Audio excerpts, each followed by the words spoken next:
Olá, eu sou o professor Amaury Catropa e este é o Histórias Empresariais. Cada semana eu trago para você um case real de empresas e seus mercados com seus produtos e suas marcas.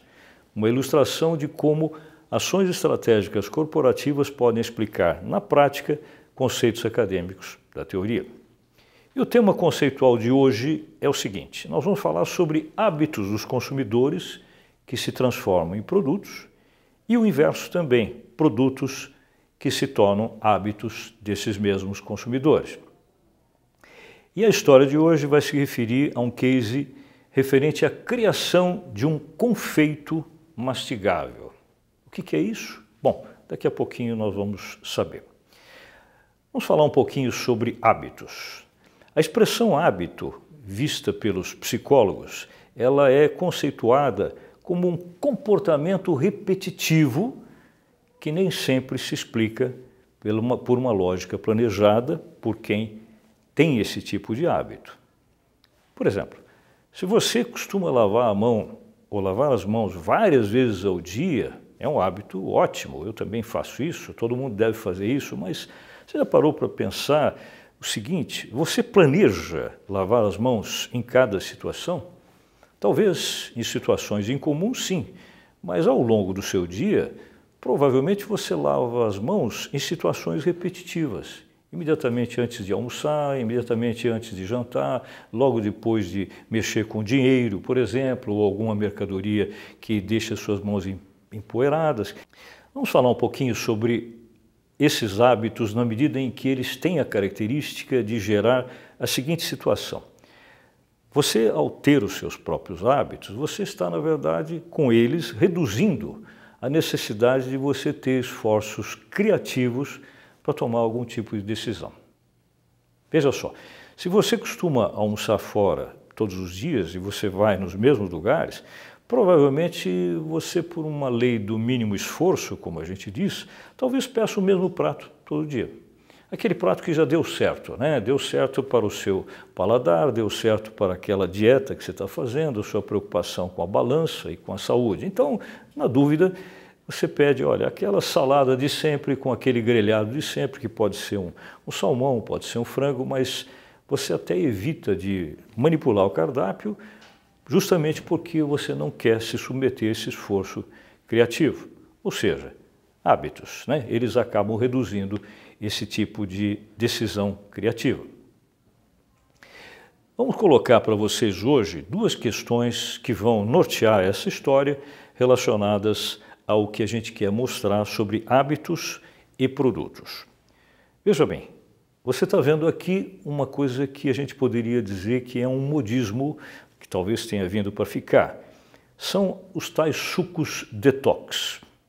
Isso aqui, na verdade, surgiu como um hábito do consumidor que acabou gerando ao longo do tempo decisões empresariais de se criar produtos para atender esses hábitos. Nós sabemos que em muitos dos casos esses hábitos surgiram por conta do fato de que algumas celebridades passaram a falar sobre o costume que tem de fazer isso, a mídia divulgou e a gente copiou a ideia. Mas isso acabou sendo o desenvolvimento de um hábito de nós, consumidores. O que as empresas fizeram? Elas espertamente começaram a notar que isso é uma oportunidade de negócios e, em função disso, começaram a desenvolver produtos industrializados, como, por exemplo, aquele ali. Você tem um suco detox já produzido em nível industrial e distribuído em nível nacional para poder substituir o seu trabalho de preparar o seu suco detox em casa. Ou então, outro tipo de produto que não é necessariamente o próprio suco detox, mas é, por exemplo, um livro sobre tudo o que você precisa saber sobre como produzir esse tipo de suco, as vantagens que ele oferece, por que ele é importante. Ora, isso não é um produto também? Quer dizer, alguém espertamente percebeu que poderia vender alguma coisa em função de um hábito ou de hábitos de nós, consumidores.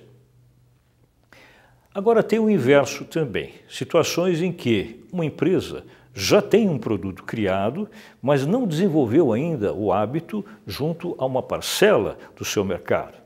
Por exemplo, certas organizações que criaram produtos e tornaram esses produtos importantes começam a perceber que há, dentro do seu segmento de negócios, uma parcela de pessoas que não se interessaram ainda por ele.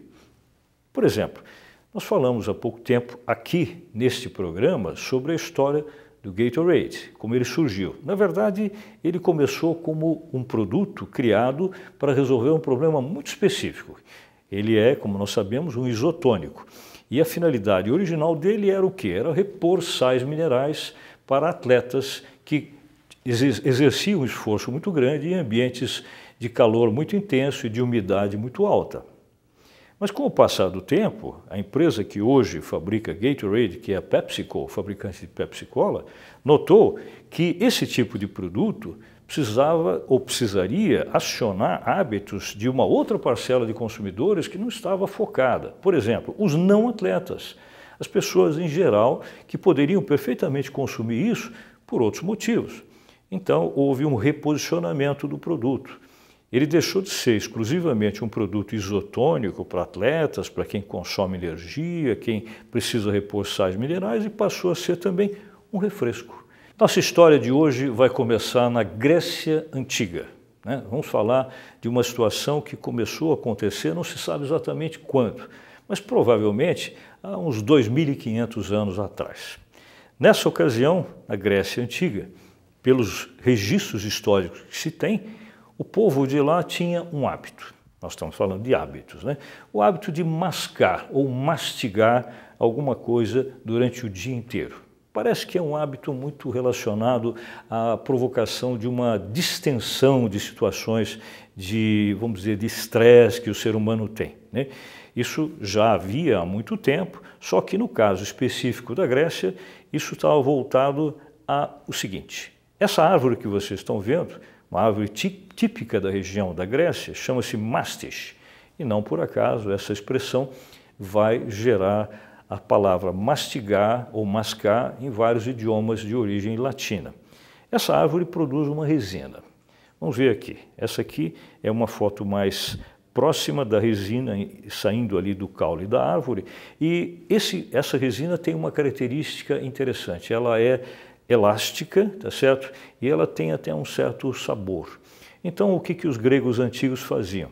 Eles mastigavam isso aqui durante o tempo todo que eles podiam, né? Passavam lá, pegavam um pedacinho, punham na boca essa resina de mastis e ficavam mascando. Mas os gregos não foram os únicos a fazer isso. Vários outros países no mundo, várias outras regiões que não tiveram até nem mesmo contatos entre si, faziam coisas semelhantes com produtos mais ou menos das mesmas características.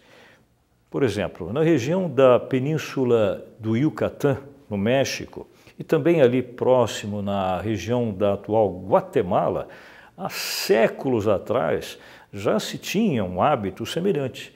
Os povos da época também mascavam a resina de uma árvore típica da região que se chama Sapota sapodigia, que é evidentemente algo, vamos dizer, que tem as características semelhantes àquela da mastis grega. É uma resina elástica que tem um certo sabor também. Essa nossa história evolui a partir dessa pessoa aqui. Esse sujeito foi nada mais nada menos do que presidente do México, o general Antônio Lopes de Santa Anna, que foi deposto num certo momento e aí, por conta disso, ele se exilou nos Estados Unidos. Ele foi viver em Nova York. E para poder ter meios de desenvolver algum tipo de atividade produtiva e obter rendas adicionais, ele teve uma ideia. Ele levou para os Estados Unidos uma grande quantidade de resina justamente daquela árvore, sapodigia. O ano foi 1860, 1861, por aí. E ele começou com isso a desenvolver uma pesquisa sobre o que ele podia fazer com aquilo para se transformar num produto. Depois de desenvolver essas pesquisas durante algum tempo, ele notou que, por conta de legislação americana, para poder montar uma atividade de negócios, ele que era estrangeiro, não poderia fazer sozinho na ocasião, por conta de limitações de lei. Então ele resolveu procurar um sócio americano para poder ajudá-lo nisso e também viabilizar, sob o ponto de vista de legislação, o negócio. Esse foi o sócio escolhido.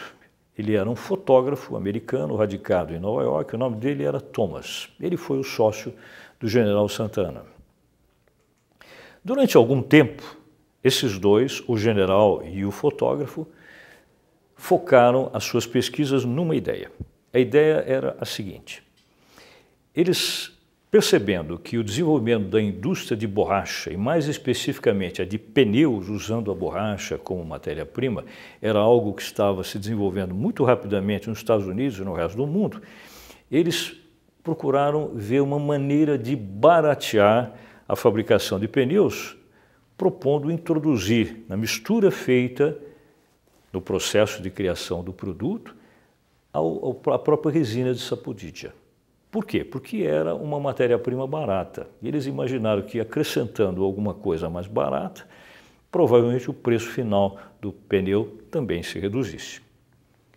O que aconteceu na prática foi o inverso. Não deu certo.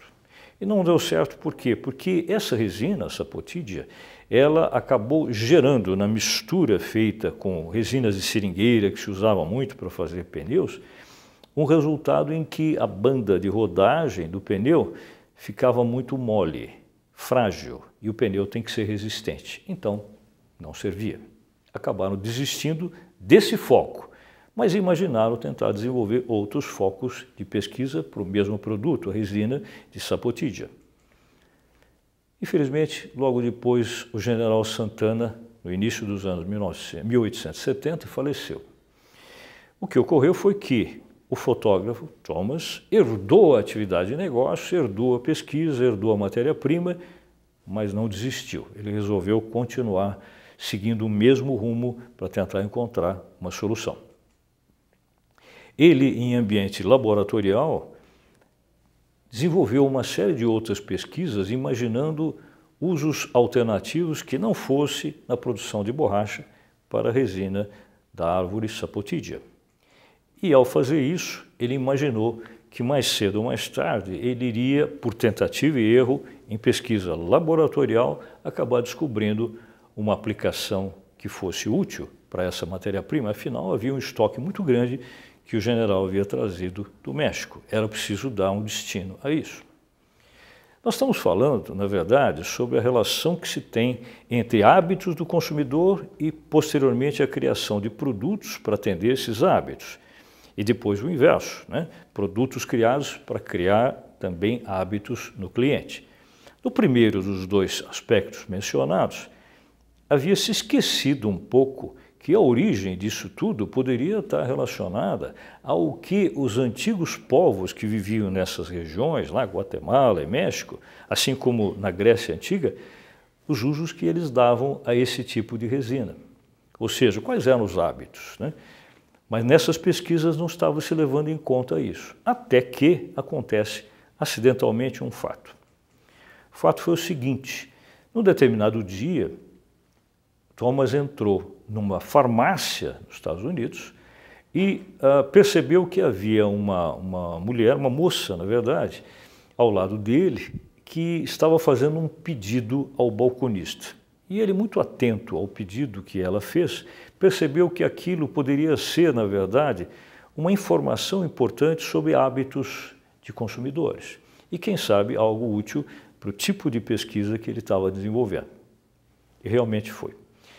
A pergunta que essa moça fez e que ele registrou foi a seguinte: ela, se dirigindo ao balconista, disse o seguinte: eu quero cera parafinada para mascar. Cera parafinada para mascar. Thomas nem sabia exatamente o que era isso e muito menos tinha ideia de para que servia. Ela falou sobre mascar, mas mascar é um doce, é um confeito, é um remédio, afinal é uma farmácia. Mas, de qualquer forma, o mais importante foi que ele percebeu que aqui havia uma demanda. A demanda no sentido de se mascar alguma coisa. E aí ele lembrou dos tais povos antigos que usavam resinas para mastigar durante o dia todo. E aí, imediatamente teve um insight. Voltou para seu laboratório de pesquisa, juntou algumas pessoas, desenvolveu um processo e resolveu criar uma atividade produtiva. O que ele fez foi isso aqui. Essa aqui é uma foto real da época, do local, onde ele treinou uma porção de funcionárias para produzir uma mistura da resina com alcaçuz. Alcaçuz, nós sabemos, é uma planta que tem raízes que geram um componente que é adocicado e é muito utilizado em produtos de confeitaria de forma geral. Ele é açucarado. Então ele imaginou que fazendo essa mistura, esse confeito ficaria, vamos dizer assim, atrativo ao paladar e poderia ser mascado sem perder esse gosto durante pelo menos algum tempo. E foi assim que ele desenvolveu a ideia. Criou, naturalmente, para poder suportar essa ideia, um conceito empresarial. Fundou uma empresa, isso aconteceu exatamente no ano de 1872, e nela começou a produzir esse produto. Mas por questões também de legislação comercial, era necessário que ele batizasse essa empresa, desse a ela um nome, uma razão social, como nós dizemos em português, um nome fantasia, e mesma coisa deveria ser feito com relação ao produto que ele criou. No tocante ao nome a ser dado à empresa, ele resolveu usar o seu próprio sobrenome. O nome dele completo era Thomas Adams Jr. Então, ele criou a empresa com o nome Adams. Vocês já estão, pelo nome que acabei de pronunciar aqui, percebendo sobre o que nós vamos falar. Esse é um outro nome que ele criou também, mas especificamente para o primeiro produto, uma marca, portanto, né, para o primeiro produto que ele lançou no mercado, que é essa resina com alcaçuz. Ele chamou de Blackjack. Na verdade, se trata da primeira goma de mascar lançada no mundo e o foi pela indústria Adams no ano de 1872. Portanto, é um marco histórico. A indústria Adams continuou desenvolvendo a atividade e percebendo que essa decisão de correlacionar um hábito que já havia entre consumidores, de mascar, com um produto que foi criado para atender esse hábito, funcionou muito bem. Por conta disso, o crescimento desse mercado foi muito rápido e muito eficaz. Agora nós vamos fazer aquilo que a gente faz em todos os nossos programas. Propor um desafio a você que está em casa, que vai ser o seguinte. Eu pus aqui uma imagem para vocês de uma reunião de negócios da época, nós estamos aqui no ano de 1880, e a empresa que supostamente estaria reunida aqui com seus executivos não é a Adams, e sim uma empresa concorrente da Adams. Claro, porque como fez sucesso, a partir desse momento, outras empresas copiaram a ideia e passaram a seguir o mesmo rumo. Uma delas foi essa aqui, uma empresa chamada American Chicle Company, também nos Estados Unidos, evidentemente. Então vamos fazer o seguinte, você vai se colocar agora na pele do presidente de uma empresa concorrente como essa aqui, por exemplo. O horizonte temporal seu vai ser o ano de 1880 e você vai tentar imaginar que estratégias de negócios você adotaria para fazer o inverso. Ou seja, até aqui, Thomas fez aquele caminho, a partir dos hábitos do consumidor até a criação de um produto que atendesse a esses hábitos. Agora você deveria tentar fazer o inverso. A partir de produto, pode ser esse mesmo ou outros produtos que você queira criar nesse mercado, você seguir em destino a criação de hábitos junto a esse mercado consumidor. Esse é o desafio. Enquanto você em casa vai pensando sobre como fazer, como desenvolver ideias como essa, eu vou mostrar para vocês o que o principal concorrente do Adams fez, justamente o proprietário dessa empresa. Nós estamos falando sobre esse cidadão aqui. Ele, na verdade, a partir dos anos 1880, se tornou o grande concorrente de Thomas Adams na sua empresa Adams Chewing Gum, que era o nome da empresa. Chewing Gum, nós sabemos, significa em inglês goma de mascar. Ele era um comerciante da cidade de Cleveland e o seu nome era William White. Ele estava, digamos, familiarizado com o ambiente de produtos alimentícios, portanto não foi difícil ele se envolver nessa atividade. Pensando nas decisões estratégicas que ele tomou, né, para tentar seguir aquele caminho do produto em direção à criação de hábitos do consumidor, a primeira das coisas que ele fez foi pensar em desenvolver um nome genérico para o tipo de produto que tanto ele como Adams estavam produzindo e comercializando. Porque até então esse produto ele não tinha um nome específico em termos de criação, digamos assim, de um nicho ou de um segmento de mercado. Então a ideia que ele teve foi se basear na história. Essa imagem que vocês estão vendo aqui é de uma antiga construção que evoca o passado dos povos maias que habitaram essa região da Guatemala e da península do Yucatán de forma geral, e ele pesquisou e constatou o seguinte, que os maias, no seu idioma original, atribuíam a essa resina um ato de mascá-la e que se compunha, em termos de identificação, de duas palavrinhas no idioma deles. A primeira dessas palavras era ti, que significa, no idioma deles, boca. E a outra palavra era clé, que significa também, no idioma deles, um movimento de mastigar. E aí ele juntou as duas palavras, chiclé. E foi a partir daí que ele teve a ideia, uma ideia que é cultuada até hoje, de designar esse gênero de produto por esse nome. Como consequência, o próximo passo estratégico dele foi dar à empresa que ele estava desenvolvendo, que ele estava fazendo crescer nesse mercado, um nome associado a esse.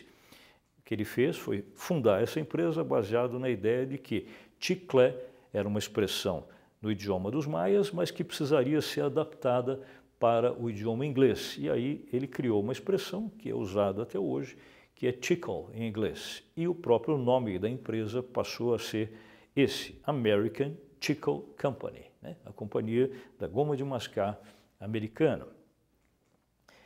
Em função disso, ele começou a trabalhar o desenvolvimento de novos produtos, novas marcas. A primeira delas tem mais um valor histórico do que qualquer outra coisa, até porque ela não existe mais. Mas foi importante. Ele criou uma marca associando a origem da resina, que é a península de Yucatán.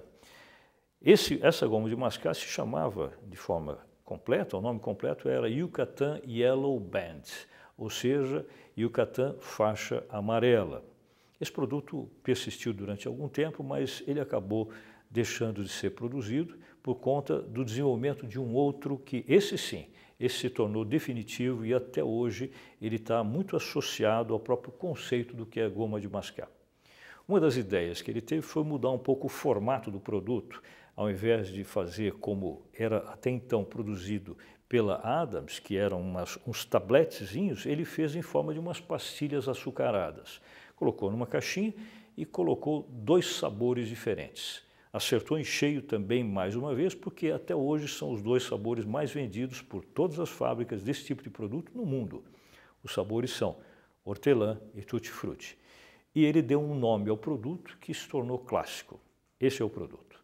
Nós sabemos que chiclets, ou chicletes, como a gente diz em português, acabou se tornando uma expressão sinônima da categoria. E o produto originalmente criado foi criado por ele, na American Chicle Company. Uma outra ideia estratégica interessante que ele teve foi de associar a marca Chiclets a alguma personalidade que fosse muito cultuada pela mídia, que fosse sempre presente nas notícias de jornais e revistas. E ele escolheu esse cidadão, que era nada mais nada menos do que o rei Edward VII, rei da Inglaterra, que estava com uma viagem marcada para os Estados Unidos, e ele se aproveitou disso. Quando o rei esteve nos Estados Unidos, ele foi lá para tratar de assuntos comerciais entre a Inglaterra e a nação americana. Ele, White, como era empresário, conseguiu um convite para participar da recepção. Durante a recepção, ele teve uma ideia para a qual ele planejou toda uma ação de negócios. O que ele fez foi o seguinte, ele burlou um pouquinho a vigilância, a segurança que havia em torno do rei, se aproximou dele e ofereceu como um presente uma caixinha com vários exemplares de chiclets ou chicletes. E, claro, o objetivo dele era que a imprensa que estava ali, né, desenvolvesse todo o seu foco em torno do que ele estava conversando com o rei, do que era o produto, e isso foi feito, foi fotografado, foi redigido em forma de matéria jornalística e foi espalhado pelo mundo inteiro. Ou seja, ele fez publicidade, foco jornalístico e não propaganda, não gastou quase nada com isso. E o produto e a marca foram amplamente divulgados no mundo inteiro. Uma grande estratégia de negócio. A outra, infelizmente, não deu o mesmo bom resultado, que foi a ideia dele obter capitais junto a instituições bancárias para financiar o crescimento da empresa. Ele acabou não conseguindo pagar de volta esses empréstimos e a empresa acabou ficando numa situação pré-falimentar, o que levou ao Thomas Adams, que observava tudo de longe, a se aproximar dele e oferecer a proposta de comprar a empresa e pagar a dívida. Ele não teve outro caminho, ele perdeu a American Chicle Company justamente para Adams. O final da história, essa é a imagem do prédio que era a sede da Adams na ocasião, né? A Adams ficou, na verdade, como controladora das duas empresas. Ele se tornou extremamente poderosa no mercado. O final para White foi trágico, né? Ele ficou muito empobrecido e ele acabou no ano de 1923 morrendo na mais completa miséria. Morreu inclusive na rua, né? Sem ter exatamente aonde viver, né? Foi trágico para uma pessoa que foi tão importante nesse segmento de negócio. Mas, por outro lado, Thomas Adams teve um destino inverso. Ele se tornou um dos homens mais ricos dos Estados Unidos. Nós podemos até mencionar para vocês o que aconteceu com a indústria Adams depois. No ano de 1964, ela foi adquirida por uma indústria farmacêutica chamada Warner Lambert. Posteriormente, em 1999, a divisão Adams foi comprada pela Pfizer, uma das maiores indústrias farmacêuticas do mundo. Essa Pfizer, na verdade, adquiriu a Warner Lambert e levou, evidentemente, a divisão Adams junto. Já no ano de 2003, a divisão Adams da Pfizer foi adquirida por uma indústria britânica do ramo de alimentos e bebidas chamada Cadbury. E mais recentemente, no ano de 2010, a divisão Adams da Cadbury foi adquirida pela Mondelez. Mondelez, para quem não lembra, é a empresa que antigamente era conhecida como Kraft Foods, que aqui no Brasil mais conhecida foi pelo nome dos produtos Lacta, portanto, indústria alimentícia. O fato é que, ao nós concluirmos essa história, nós podemos imaginar hoje que o hábito de mascar de povos antigos acabou se transformando em um produto de grande sucesso, que é a goma de mascar industrializada. Mas mais importante é o inverso. Quer dizer, tanto Thomas Adams como William White conseguiram transformar a goma de mascar chiclets industrializada em um hábito de consumo que as pessoas têm no mundo inteiro, de forma geral. Se você se interessou por essa história, próxima semana eu tenho uma outra para você. E acompanhe todos os nossos programas que estão disponíveis no YouTube, digitando Amaury Catropa, Histórias Empresariais. Fique comigo.